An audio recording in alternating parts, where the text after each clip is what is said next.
And so I think there was a games workshop specifically, and then that's rebranded. There's a Warhammer shop, but it's like never open and it's tiny. And so it's not a catch-all for people of this culture. So I think what you've done, and kind of I knew you were doing all along, which is why I was like keen for you to do it, is that there's a lot of people that want to do this stuff that are currently doing it just with their friends, just in living rooms, that can now come to Freo and indulge in Fremantle culture, go get coffees, getting world-class Italian food or whatever, and playing this game together. Like, this is really what Freo is about. Yep. And also the steps that Freo need to grow and to boom itself. And so I think that's what you're seeing now, is this exponential growth. Yep. And you think, I think for you, you're going to be shocked again, because 75 is just the tip of the iceberg. Like, you wait, this going to have a meta effect, and like, oh my God, we're talking hundreds. There's tons of commercial opportunity here now in Fremantle. Big time. And so I think for just a young, driven soul like yourself, putting in nothing but sweat equity, like, you're going to get there. It's going to be awesome. I really appreciate that, man. You've been so integral to this, to be honest. Like, there was a point early on where I was like, man, I'm fading. It's too hard to deal with like people and their problems. And I don't know where I was at mentally at that point, but you were like, don't give up, make a Discord server, make it bigger. And I was like, okay, if I hadn't done that, it might not be MTG Freo. Yeah. You've got to try and be efficient in how you scale. Yes. You know, it's like, and I think the real key was that you didn't go, I'm the boss of this, I'm running the show. You've always been a champion of everybody, all together, inclusive. And that's really the spirit. If you had have been like autocratic about it, because, you know, when people aren't socially connected, you know, they're not socially trained, or people can be dicks, like, massively. You just got an internet game for like 10 seconds and you're like, oh, okay. You know, this guy in his mum's basement in America or something is a total psycho. But because you're sort of bringing it in, I think people are assimilating to your vibe, and then off we go. It's a community event.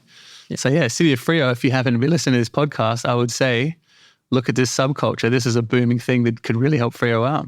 Big time, big time. And we want to just get a little more attention around it as well, because there's all these nerds that haven't come out of the woodwork just yet. I know they're there because I went to that Pixel thing on the weekend and I looked around and I was like, oh my God. Yeah. I can't believe that there are this many nerds in Perth that I've never met. I was running around like a cocaine pixie, just shaking hands and hugging everyone. It was mental. There's just so many like-minded folk out there. That's not your username by any chance, Cocaine Pixie. I don't have to pretend that I'm like actually interested in the conversation. I'm genuinely interested in the conversation. They're talking about D&D and MTG and Baldur's Gate and all these things that I love. Like, these are my people, man. Yeah. I just want to hang out with them all the time. And starting to realize that now, that I can just hang out with them all the time. Yeah. And dress how you want to dress and walk the streets of Freo in a big mob. It's wonderful. Like, it's like any subculture.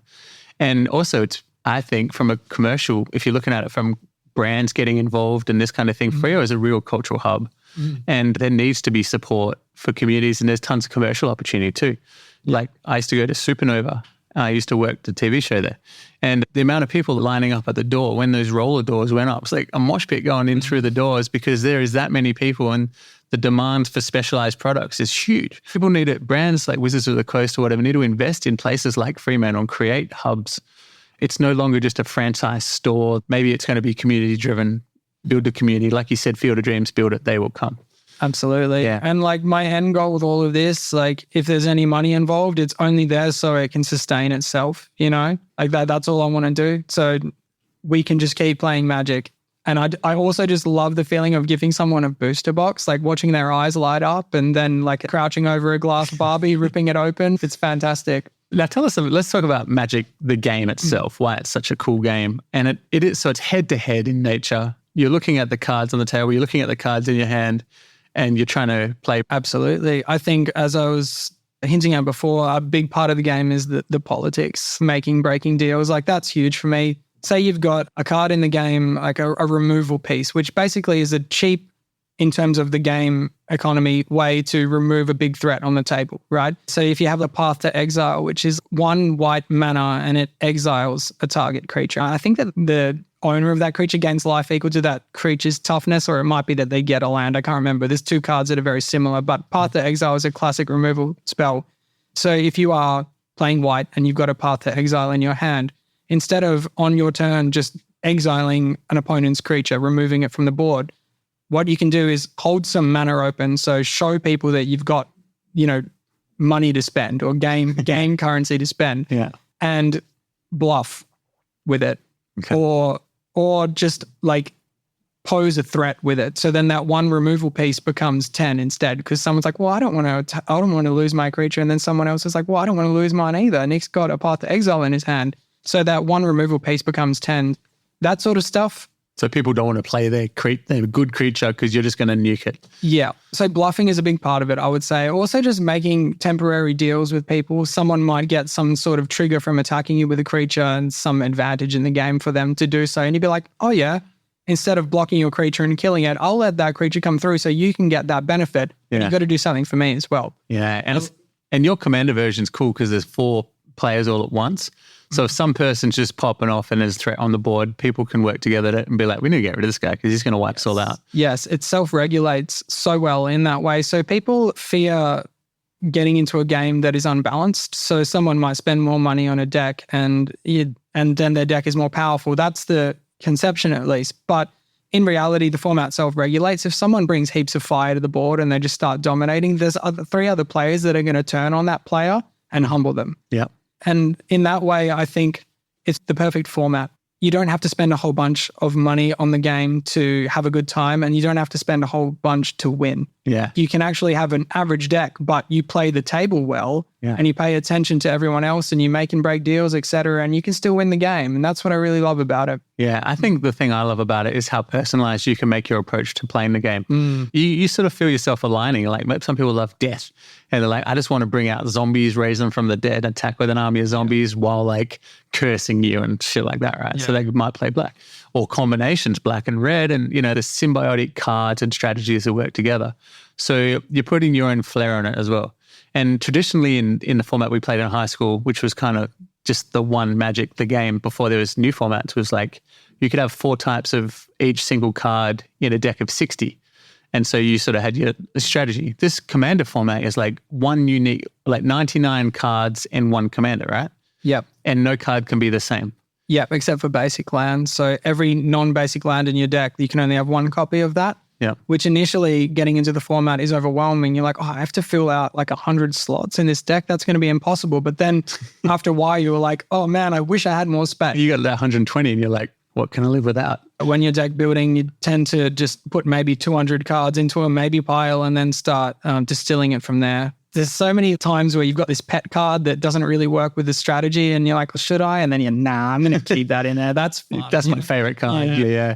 And also I like tinkering as well. So because you can start out you can get pre-constructed commander decks, or you can just build one out of commons for probably like $20 or something, or people will give you cards, and so you can sort of get to that 100 cards fairly easily. The barrier to entry to this game is low. But then if you get a bit carried away, it's really a deep, dark, hectic rabbit hole of like all consuming a little bit, isn't it? You can spend thousands on the game. Like there's cards in the game that are worth 20,000, 100,000. I think they sold this single copy of the One Ring for like $2 million, but you can also do it super cheap. Did you ever see that because it was Post Malone bought it off the guy that pulled it? Yeah. Did you ever see the video of that? I've not seen the video. Dude, it's crazy because he goes and meets the guy and then shakes his hand. It's kind of like, what the hell? All he did from his perspective is buy a packet of cards. Wild. Bang, off you go. Yeah, $2 million later. I know what I would do with that $2 million. Yeah. Buy more cards. There's a whole economy as well. So what changed when we were kids is that you just had to go to the store, buy a pack and then trade them with your friends. But now there's money in stocks and ups and downs and short the market and buy this for investing. Tell us a little bit about that side of this game. I don't really pay too much attention to that side of the game, to be honest. I think if you want to make money, there are better ways to do it. If you want to invest in shit, there's definitely better ways to do it. As you said, it's like a secondary market. Like there's supply and demand, like people want to play this card, like more people want to play it. So the people who have it are like, well, I can get more for this. So they just up the price of it. We call it like gear acquisition syndrome and film. Like there's, you've got a camera, but you're still looking at the specs on this camera going, oh, is that worth it for that better picture? And I could shoot movies with it, Is there a card that you're like gassing on at the moment? Tell us the thought process behind that. Sorry, I'm gassing. You got to pull the trigger and buy it. It's the next card you're going to buy. It's going to do this for your deck. Tell us about. I haven't been working on my own decks at all. Yeah. I'm just thinking about I want to get more people into the game. So I'm breaking up my own decks. I'm making them simpler so I can hand them to people when they rock up and they can get involved in the game with as little friction as possible. That's awesome. I was a little down a couple months ago, and since this, I've had such a strong sense of purpose, and I know why I'm doing what I'm doing, like with my paid work. Like I've got an end goal in mind. I just want to grow this. I want to look out across like a convention center one day and see like 1,000 nerds slapping cards. That's all I want. Yeah. That's how life works, really, isn't it? Like there's a fog of war and you can't see what's through the fog, and all you got to do is take steps in a direction and then it sort of clears up a little bit. That's the way to do it, man. If you sit back and plan forever, nothing's going to happen. You just got to take that first step and figure it out on the way. Like, and that's actually such a good way to get rid of anxiety as well. Don't even worry about it. Just take a step, move forward, see what happens, show up with a smile, shake people's hands, be authentic, listen carefully, listen to understand. I think that's the secret, hey? Yeah, I heard a really good saying that true happiness lies in the service of others. Maybe you discovered that. I have been discovering that. It's quite wild. When you see people's faces, like I said, when they're coming out of their shell a little bit, when they're starting to loosen up, and, you know, when they come up to you, like after a session, they're like, man, thank you so much for putting that together. Like, that's so heartwarming, man. Yeah. It's amazing. Well, you know, just think of these people have parents and their parents are like, my kid's lost. There's nothing that gives him purpose to get out of his room. And then now he's got somewhere to go, people to talk to, and they're probably changing families. It has like a meta approach to it. Big time. If people want to get involved in this, tell us about the current setup for MTG Freo. The way for them to get involved is a little nebulous at the moment, to be honest. I guess they could go to Facebook and search MTG Freo. We've got a Facebook page or a Facebook group, but like it's not active. It's literally just there so people can see the link to join our Discord. So if anyone's, you know, searching for MTG in Fremantle, hopefully that Facebook group comes up. They see the Discord QR code, they see the link, and then they jump into our Discord server. Like that's where we organize everything. That's where we talk, share memes, you know. I think down the track, I'll probably have to set up a website. It will probably just be mtgfreo.com for sure. But don't say that. I'm going to edit that out. You think someone will snatch it up? No. 100%. Freo, I was in a cafe and the owner was listening to two people talk, right? My friend told me this. He figured out who stole his domain names. They were chatting about potential domain names for something or other. And, maybe this, maybe that, maybe .com. And the owner was signing them up. Or when they figured out, they're like, hang on, this got registered the day we were talking about it, and they backtracked and figured out there was the cafe owner that was stealing it. So, yeah. Okay, you know what? Keep this in, but by the time it airs, I will have... We have this sewn up. Yeah. That's wild. Didn't even think of that. Yeah, basically it's all very old school at the moment. Like we've got posters all throughout Fremantle. You know, if people find the Facebook group, great. Yeah. You know, I'm posting in other Facebook groups and stuff. Like there's a Perth MTG Freo Facebook page. I'm just going to dump some stuff in there. Yeah. You know, talking to people at D&D Fremantle as well. Like there's a big community there. I think there's like 1,000 people in that Facebook No group. way. It's wild. What, D&D Freo? Yeah. Have you been to one of those at the Esplanade? Nah, I'm scared because I think I'll get addicted. Because it's storytelling. It's like what I love to do. And also all the books that I read in high school, you know, all the fantasy stuff. Later I found out, you know, I was talking to authors and stuff at these Supernova events. And the guy's like, oh, that was a D&D game that we were playing that got out of hand and became like a fantasy realms book or something like that. Yeah, he's like, yeah, we had a dark elf character and he ran him through this and then we decided to turn it into a book. So yeah, you're just like, what the hell? This is crazy. That's so cool. I'm actually shocked that you've not gone down to D&D Fremantle. You love it, dude. Just treat yourself. Yeah, no, I might have to because, I mean, I've always, like I said, anything subculture I'm down for. I'm worried about getting addicted because I got work. You know, you got to do work and stuff and work-life balance. And like, I got to be careful because I really get into things when I get into it. Even with MTG, I think I'm a little bit like every now and then because I catch myself just looking at cards online that I want or putting deck together in my head, and it's pretty intense.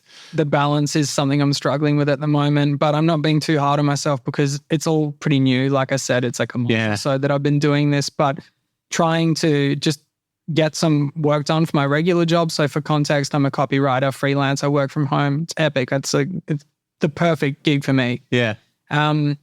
But I've been neglecting it hard because I'm just so excited to just do all things MTG Freo. I just want to be so attentive to this thing. So in order for it to be sustainable, I've got to figure out a way to find that balance again. Exactly. If there's a way you can balance revenue, like people might be going, it's fair to pay $10, $15 to go to an event that supports the community and it feeds back in and lets more people go, because it'll become self-sustaining. And also there's a big effect of the lessons you're getting setting this up about scale.